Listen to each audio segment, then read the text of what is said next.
The broadcast is now starting. All attendees are in listen-only mode. Good morning, everyone. I want to welcome you to the webinar today. We've got 6.5 quick ways to make your job easier using new simplification features in Microsoft Dynamics NAV 2015. We are so excited. Carrie Roswald is presenting today.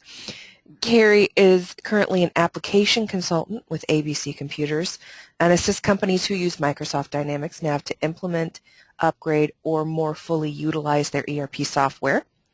From 2004 to 2014, she was controller at 2 different companies who both chose Microsoft Dynamics NAV as their ERP solution. Carrie is almost as passionate about financial reporting, accounting, and streamlined business process as she is about blogging, social media, and building thriving business communities who drive change and growth.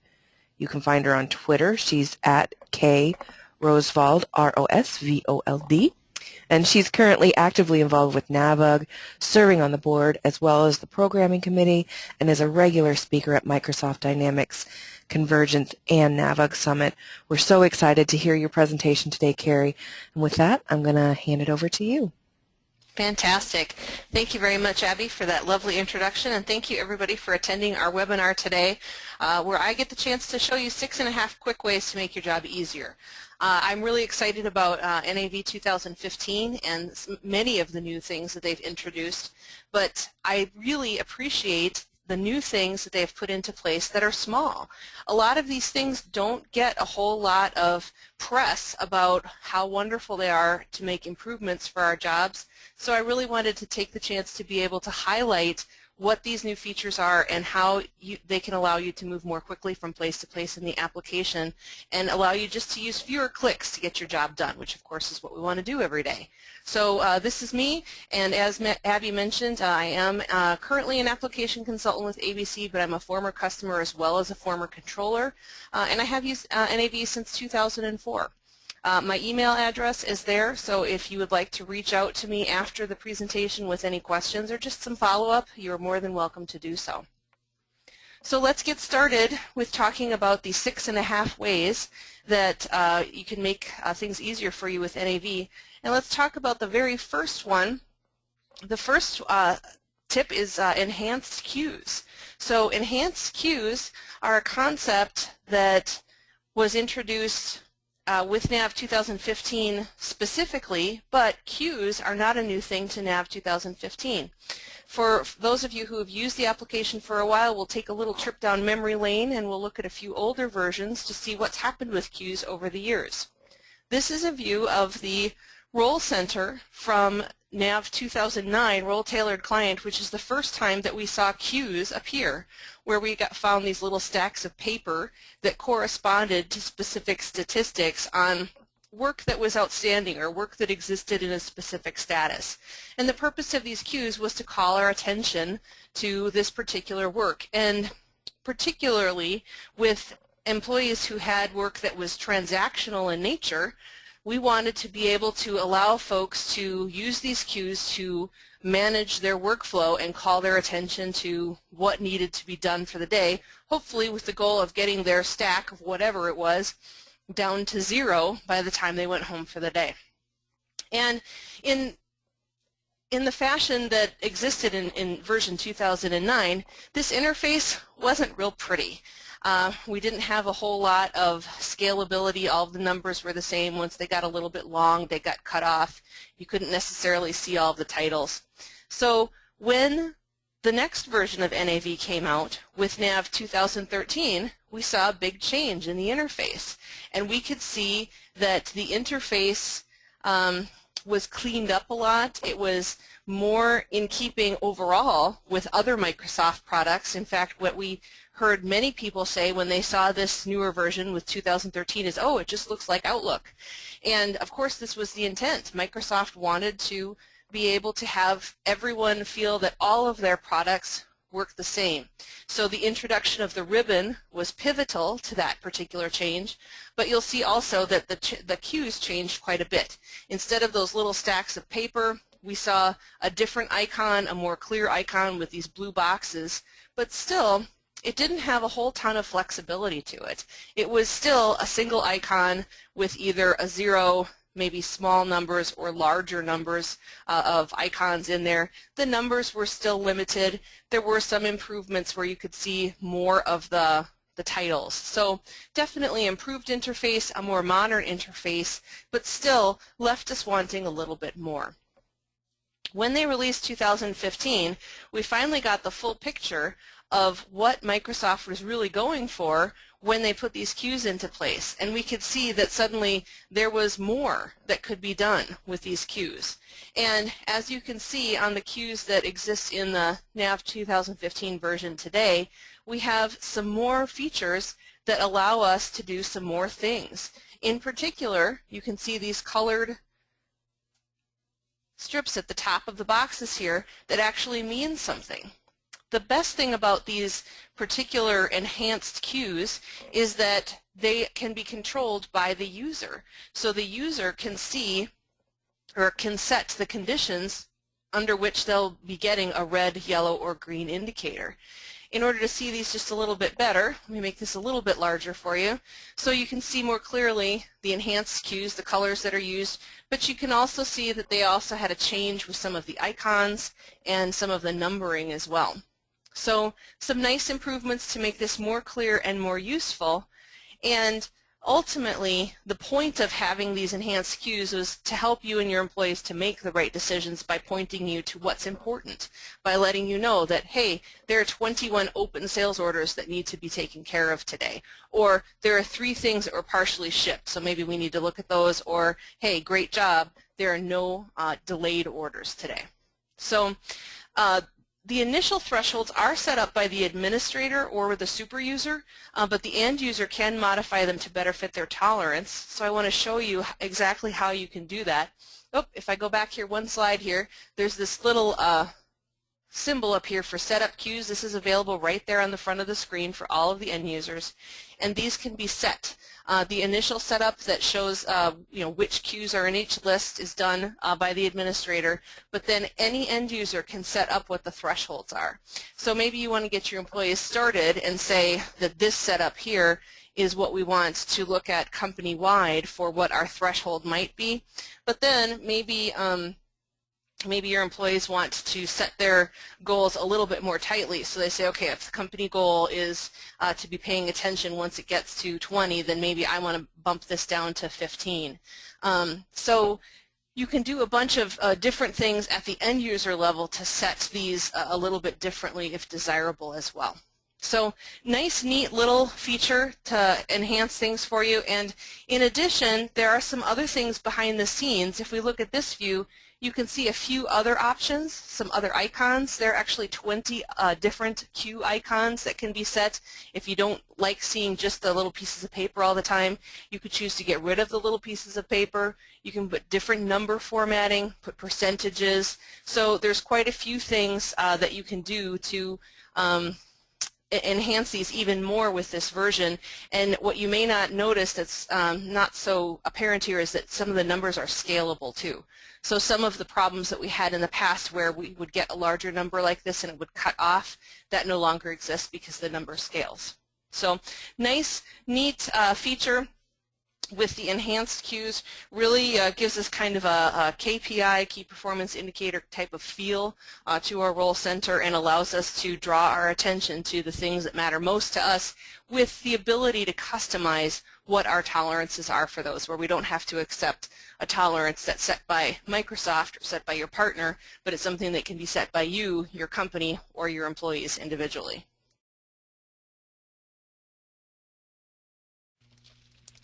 Now, the next element that I want to show you to simplify things for you, number 2 on our list, is UI element removal, so user interface element removal. So the purpose of removing elements from the user interface really is to make the page simpler to look at, make it easier to navigate, and make it faster to get through. I think that all of us have experienced the feel when we've gone to a new role center for NAV, or maybe a new version, or whether we've maybe been new to NAV for the first time, there are a lot of options on the screen here, and they aren't always completely customized for what we do for our jobs. And for new users or for users of a new version, this can sometimes be a little bit overwhelming, where we feel like we need to be using all the things that are on the screen. Certainly if they're there, we should be using them, and we need to learn how to do all those things. In many cases, that really isn't the case. In a lot of instances, we find that our users need to go into NAV to do some very specific tasks where they don't need to be dealing with pricing management as well as reporting on order history and back orders, as we can see in this example, where we don't need to keep track of blanket orders and quotes. Maybe all we need to keep track of are sales orders and invoices. And maybe other people deal with things like item journals, sales journals, and cash receipt journals. So this UI element removal was something that Microsoft put into place because they heard that message loud and clear, where they said, gosh, this new interface is nice. It sure does look like many other Microsoft products, but it's just too full. There are too many things on the ribbon. There are too many things on the role center, and my users get a little confused and a little intimidated because they don't feel like they know how to use these things, and they don't really need to use all of these things. How can I just get rid of all this stuff? And people learned after a while that they really could personalize and customize what they saw on the screens very well, but it would take a lot of time for their users to go through all of that and remove all of those icons from the ribbon and move things around. And the overarching need that was out there was, well, why can't we just start with something more simple and then build things back? So that's where this concept of UI user interface removal came from. And what Microsoft made available is they made available a new option. This needs to be accessed from Microsoft Dynamics NAV Server Administration, so it's something that you need to set up in the background. But it's an option that you can select that's called the UI Elements Removal. And these three options are what are available at the UI Elements Removal option. If you look at what those things say there with those three options, you can do a couple of different things, and it's dependent on not only the license file but also by the permissions.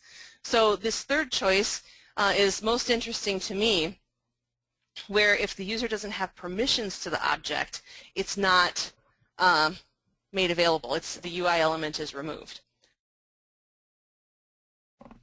And you'll also notice that that third option is the default option, the one that they expect people to be able to choose and that we would want to have in place for most cases.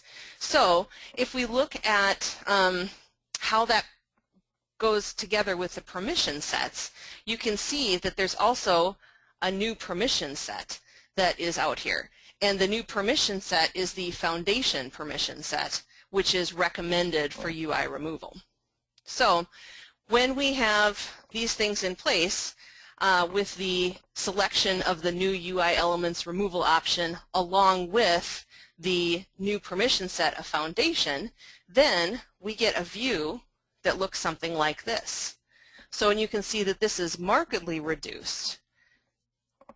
So this particular new reduced role center has many fewer options here, and allows you to be able to build what you need to add to a very base set of permissions on your role center. So for this particular example, the one that you're seeing on the screen right now, you can see that we use permission of foundation, which is different from the permission of basic, for those of you who know some basic NAV security.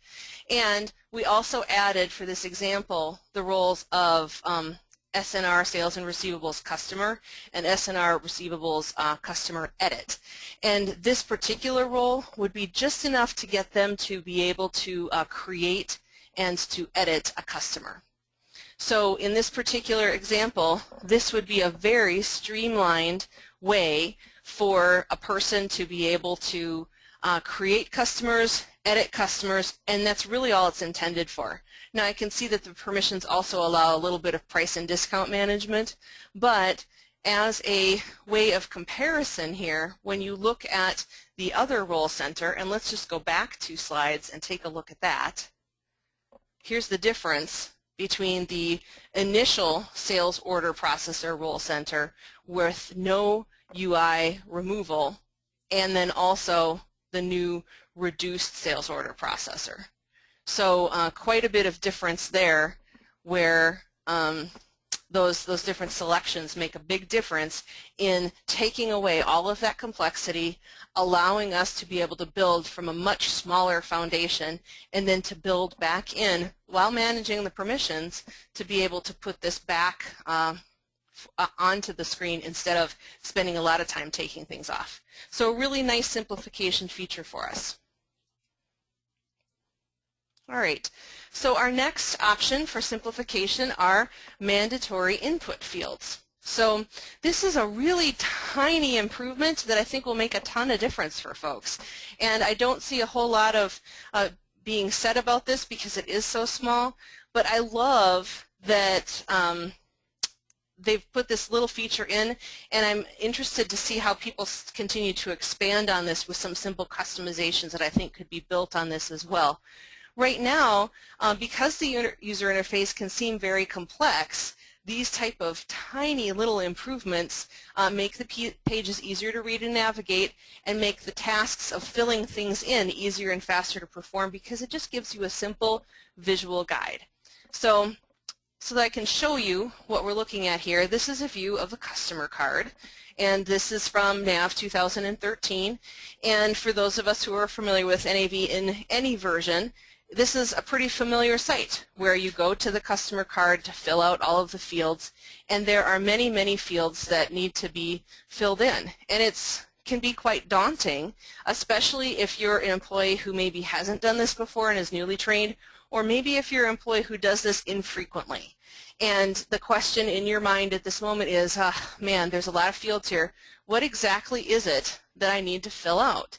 And when we even expand on this a little bit and look at this next slide, there's a whole nother screen of these fields that need to be filled out. So we need to be paying attention to not only the general communication and invoicing tabs, but also the payments, shipping, and foreign trade tabs. So that's a lot of choices when we're making a new customer. Now, a lot of folks do deal with this in a couple of different ways.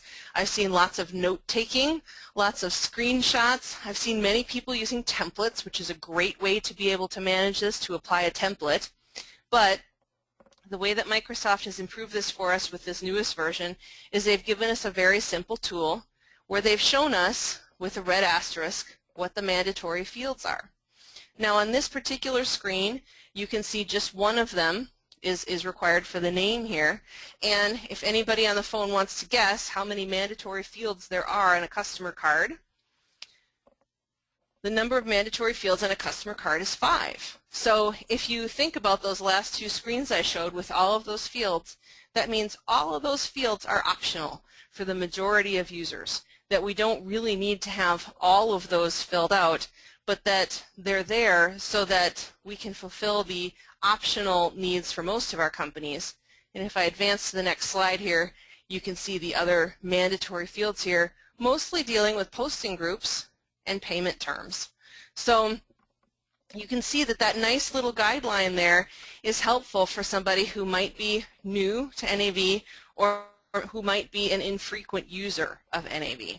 That being able to reference those things as they go through gives us that safety net so that we know what we need to be utilizing there, and we don't have to refer to that screenshot that we took with highlighter on those fields telling us which fields need to be filled out. So a nice little, very simple addition that is available to us with the new version. All right, so let's look at number 4 on our list of 6.5, which is autofill numbers. Again, this is a simple but effective time saver for us, mostly saving us keystrokes and steps in this particular instance. So we already know that when we fill out new records, whether that be customer records, vendor records, or a new sales order, a new sales invoice, that there are number series behind them that drive the unique number that is assigned to them when we kick off that record. So this particular screenshot is showing a new sales order where we can see that this new number has been assigned when we assigned this, this new sales order. And if I reference the number series here, in this particular instance I utilized the first out of 2 number series that were available, and I can see which number was assigned. Now, for anyone who does this type of entry with any amount of regularity, you know there's a little bit of muscle memory involved with opening up a new order and then hitting tab or enter to be able to pick a new number, or maybe going into that little assist edit box to pick from a different number series if needed, and then hitting enter. Now, for some things we do have just some very simple choices that we need to make here, so it's necessary for us to be able to make those choices. But in other instances, we may only have a single number series to choose from, and we may only have default numbers checked. We may not have manual numbers checked. In that case, the question has been raised, why do I always have to say new and then tab and then enter for every single order, for every single invoice, for every single whatever that I do, when it's only going to make one choice? So this particular improvement is the answer to that question. In this example, when I'm looking at a new sales invoice, you can see that the number field is gone. The next field is the sell to customer number, where I need to tell NAV which customer I'm going to be including on the sales invoice. But when I'm looking at this particular sales invoice here, I've created a new document, and then I have immediately on creation it has picked up the number. So it has shown me that I am using, I hit a slide here, so I need to back up just a little bit. It has shown me that I only have one number series available here, and that I'm using the default number with no manual number, so I don't need to have that separate field. I don't need to hit that extra tab or enter. NAV just knows that if I only have a single number series assigned to that, that's what I want to use, and it'll save me that extra key step. This is hugely useful if I am going to be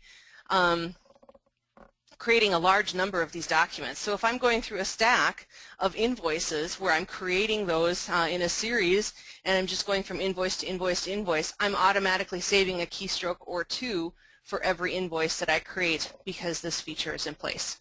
So nice time saver to be able to save on those keystrokes with a very repetitive task. All right, let's talk about our next tip, which is creating a customer or a vendor on the fly. Now, this one has a little bit of a trick that you need to be aware of. There is a new profile, a new role that's been shipped with NAV 2013, which is called the Small Business Profile. The Small Business Profile allows access to some features like the one we're about to talk about with creating a customer vendor on the fly, which is intended for companies that are smaller, where they don't need as many controls in place, where they need more efficiency in place because they've probably got 1 or maybe 2 persons doing all the tasks that a larger company might have many people doing. So this is designed for that, and part of the control that's in place is that they need to be using the Small Business Profile in order to have this feature available. Now, this could be used for some of your employees who do some of these tasks repetitively. So it's not a company-wide setting, it's a per-user setting, that having that profile assigned to them. So this particular view shows a new sales invoice where we can see that the form has changed quite a bit. And when we look at how the form has changed here, we can see that there's simplification of the form, and there are a few new features of the form. The first thing is that we do not have a number assigned here, and the first field is not customer number, customer name, it's a different field where it's showing customer name. So when I went to fill in this sales invoice, I could see that I could just type in my name, and I'm not set up as a customer in the system, and when I hit enter or tab out of this field, I got the message of this customer is not registered. Do you want to create a new customer card? And I said yes. Okay. After selecting yes on this, the next view that I received here was I received this, which is a simplified customer card. Now this did reach out into a customer card in the background that allowed me to set a lot of things automatically. And you can see that there's nothing in the address and the contact because I didn't fill that out. I, of course, would have to fill that out as a unique value behind the scenes. But it did fill out a number of things on the Invoicing Fast tab as well as on the Payments Fast tab where I didn't have to set that. Those things came from the templates that were available out there attached to what I would use for a new customer card. So once I have said yes to that and it has shown me that it's filled out correctly, when I go back to my invoice, I can fill out a few simple things here where on the lines I can see that I filled out some simple things that I want to sell. And at the bottom, I've got a new feature that even allows me a quick total with some calculations there. So another nice kind of sneaky behind the scenes new feature where I can see that I can get to the totals related to my sales invoice without having to go back into the statistics area. So some nice quick features that allow me to create this customer on the fly. This applies to vendors as well. So how might you use this in your business? Maybe in your business you have some occasional or one-time customers where you're not having to do something like a credit check. Maybe you've got trade show customers where you want to record their information related to the sale very quickly in order to be able to invoice them on the spot. Maybe for vendors, lots of folks might use this for recording invoices for their credit cards if they don't do it some other way, if they need to be able to record one-time vendors. So this is a feature that I've seen quite a few customers say that they have available in other programs. We haven't seen that in NAV to date. Now this particular option is available, but you do have to remember that in order to use the quick setup features for customers as well as for vendors, that and also to have the total, which I know a lot of people find very attractive to be able to see that total on there, that you do have to have that small business profile activated there. So Abby, I just wanted to check in really quick. Do we have any questions so far? So far, no questions yet, Carrie.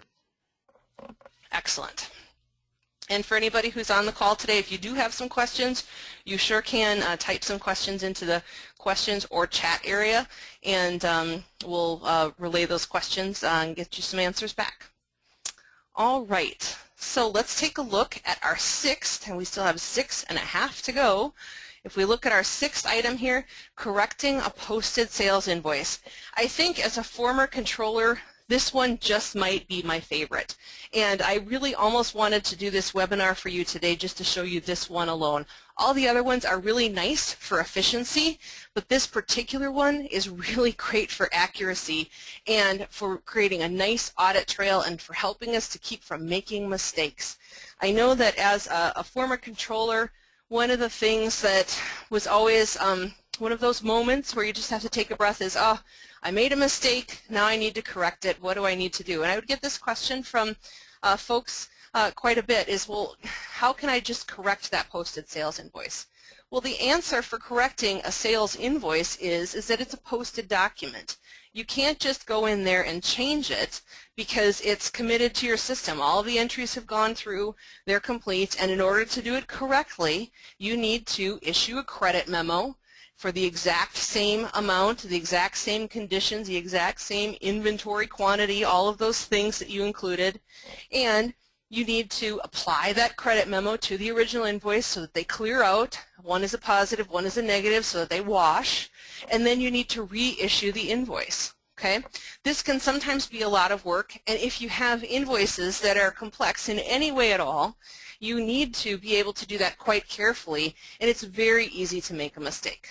So one of the new features that's been introduced with NAV 2015 is the ability to correct a posted sales invoice with quite a bit of automation put in behind it. You'll see that if I'm looking at this area at posted sales invoices, I have some new options that are available up on my ribbon to correct, cancel, or create a corrective credit memo. So I have 3 different levels that I can do this in. Now, I'll issue this caveat again. This uses that small business owner role. So this is not available on all of your roles. So you either need to be able to assign this to someone who does this infrequently, or go in and switch your role so that you can use this feature when this is needed. So keep that in mind, that at this point this feature is available when you have that small business role assigned with the current version. So let's talk about what some of those options are. And we'll talk about how to do it. So if we're on our posted sales invoice tab here and we're looking at the posted sales invoice, again, this is the same example that I just showed you where I created a customer on the fly and I had some simple things that I sold with a total at the bottom. I can now notice up here that I've got my options to correct things. If I choose one of these 3 options, these are the 3 different things I can do. Correcting is the most complete option. Correcting reverses the posted invoice and automatically creates a new invoice with the same information that you can make corrections to before posting. Okay? So this takes care of the credit memo, the reversal, and the reissue all at once. Really nice. If you want to, maybe you're not going to reissue the invoice. Maybe you're just going to cancel it. That's what cancel is for, where you can post a sales credit memo and then it doesn't create a new invoice for you to create. So this just effectively creates a credit memo and clears it against the invoice and closes it out. There will be no reissue. And then the third option is just a corrective credit memo. So it creates a credit memo based off of the posted invoice so that you can manually go through the process of clearing it or issuing it. So a couple of different options. This one's the most complete. This one cancels it altogether without any reissue, and this one allows you a little bit more manual control. So depending on what your level of comfort is, or really what the action is that you want to take, this is a really nice option. And the big advantage of this is that it walks you through the process so that you don't have to remember exactly what all the steps are to create a credit memo and to reissue an invoice. But it also effectively uses the copy feature to copy that original invoice exactly so that you can make the corrections you need without being fearful that you won't catch all of the features that are involved. So really nice options available to be able to correct those posted invoices and have some amount of control in the process and also in the audit trail because of this feature. All right, so let's talk then about 6.5. So I wanted to throw this last one in here as a half of a new thing because it's actually one of the better new features that has been put into place with NAV 2015 to allow us to be able to do some things on our own instead of depending on our partners to do that work for us. As a partner, we sure love being able to do that work for you, but we know that with some things you really want to have more control and you just want to be able to do it on your own. And Microsoft has made that option available. What they've done is they've made it possible for the end user to be able to create their own invoices, purchase orders, documents using Word templates. So as an example, I'll show you this one, where on the left is a view of the canned NAV sales order. It's a boring form. It's you know, there's no marketing applied to it. It's very basic. It just doesn't look very professional. And on the right is just an example of a Word template. Now, this doesn't have any of the NAV data applied to it in this particular shot here, but it does show you the potential that you could have for developing your sales orders. So, and you can really apply this to any of these. So if you want a different look, all you need to do is apply a different type of Word template in order to be able to put your data into those Word templates. Now, there surely is more information than I have time to go through in our webinar today on exactly how to apply the word layouts to your forms in NAV, but that's exactly why I put this forward today as our 6.5 point. We did do a webinar on this just last month talking about how to put document design into your hands using word layouts, and we really walk through it step by step so that you can see exactly how you can use this feature and design your own reports using word layouts with this new NAV 2015 feature. So I think that you'll be really pleased with taking a look at that and seeing what the possibilities are for the things that you can do yourself and the changes you can make to your business forms, which is something I think that we all desire to do, but we don't prioritize a lot because it's too difficult or because we have to pay somebody else to do it. Now with the ability to do it on your own, I think we'll see a lot of people using it more.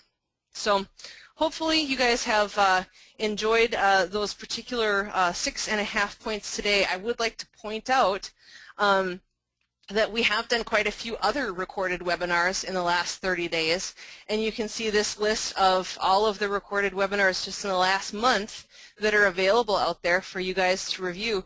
Quite a wide variety of topics for all the different things that we want to be able to put out there for folks. So if you're interested in any of these other topics, take a look at what we have, and you can find us out on either on our website with abc-computers.com or out on our YouTube channel, which is My ABC Computers. So before we wrap things up for the day, I'd like to surely open things for questions. If we have any questions about the 6.5 ways to make things easier with NAV 2015. We sure do, Carrie. Here's our first question. Great. When correcting a posted invoice, does NAV handle the lot serial numbers so that they stay with the new invoice? I don't know the answer to that question without giving it a try. So, yeah, I don't even want to venture to answer that one without looking at it. Sorry about that. We'd have to take a look. Okay, Scott, we will find out for you and we'll follow up with you. Here's our next question. Can we add additional required fields beyond those set by default?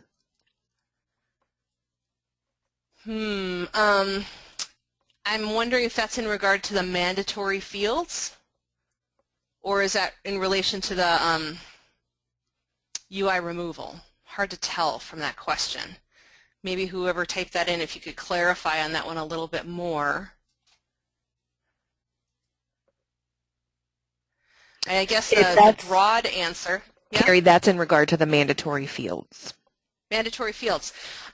No, they've got it set so that it's pretty restricted, but I think that that one is one of the ones that has the most potential for being able to do some customization, and I think that that's probably the logical direction that people will take it in. They'll say, well, yeah, Microsoft says we've got to have those 5, but my organization, I really need to have these other 3. So I think that that's a logical customization that we'll see coming out of that feature, and I wouldn't be surprised if that one doesn't catch on and become a part of the software in the future. I think it's a great idea, and it's one that people have been asking for quite a while. So great question. It's not there yet. Now, those are all of the questions I have typed in so far, but of course we do want to let everybody know they can type in their questions. We'll get them answered by Carrie. Fantastic. So let's see, I'm trying to think about some of the questions that I've had people ask me about some of these features as well. I did have quite a few controller type folks ask me questions about the posted invoice correction, because I think that there was probably some wrong information that I got out there originally that you could just correct things. just to reassure you with that posted sales invoice correction, the audit trail on there is the same audit trail that you would get if you were posting a credit memo, applying that credit memo against the invoice, and reissuing an invoice. It really does look the same, and it maintains that corrective trail.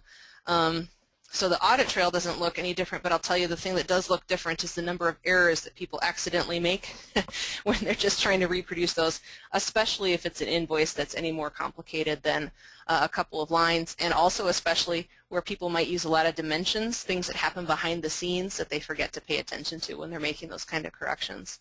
So I really like the controls that I'm seeing behind the scenes there and the amount of error reduction that I think that feature will be bringing to us.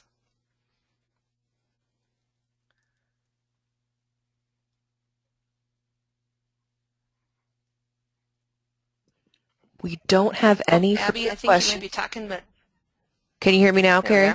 Okay. We don't have any further you. questions at the moment. Yeah. Well, we'll just give everybody just a few seconds more. Here we've got one. Can an invoice be corrected when it's not in the same month as the original invoice? Yes. You would have the option of changing that at any point. So, and that really depends on those three options that you choose. If you're choosing the one where it's correct, it really does do things quite automatically for you. But that third option, where it allows you a little bit more manual control, you'd have the opportunity to be able to change the dates. So really the answer is you can do either way, depending on which thing you would need to do. I would assume that if you were needing to make that correction and the month had already been closed, that of course you wouldn't want to make that correction in a prior period because your financial statements would already have been issued. But that if you caught the correction quickly and you wanted to catch it in that same month, that you'd choose maybe that higher level of automation so that it would catch it in the correct month. So you really need both options, and the tool does allow you both of those different ways of doing it. Another question we have, Carrie, can purchase posted invoices be corrected as well?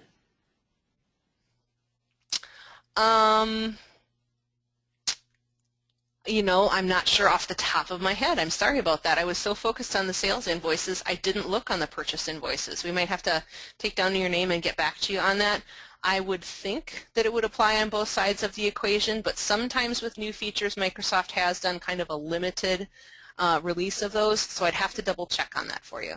But again, remember that these things are linked to that small business owner function as well, so that does have some additional limitations as far as what you can do there as well. So I don't know the answer to that one off the top of my head, though. Okay, Adam, we will look into that and get back to you on that one.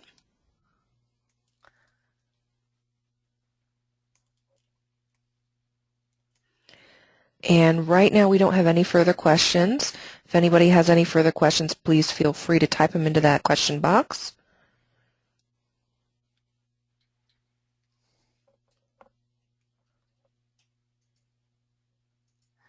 Yep, and I sure know that people don't mind getting a few more minutes in their day as well. So if we don't have any further questions, I want to thank you all for attending. For those of you who had a couple of questions there that we couldn't answer, Abby will make sure to pass those things on to me so I can take a look at them and I'll send you an answer back. And if you wanted to follow up with me directly, my email from the beginning of the slide there was krosvold, K-R-O-S-V-O-L-D @abc-computers.com, and I'm happy to take your questions after the fact as well. If you find that you want to revisit this particular webinar, or if you want to pass this on to some of your coworkers who may not have been able to attend, this is recorded and will be available out on our website as well as our YouTube channel shortly after today, so that you'll have that available as well. Abby, anything to add? That you've covered it, Carrie. We are so happy everyone was able to attend, and thanks for the presentation, Carrie. Some great tips there. You're welcome. Have a great day, everyone.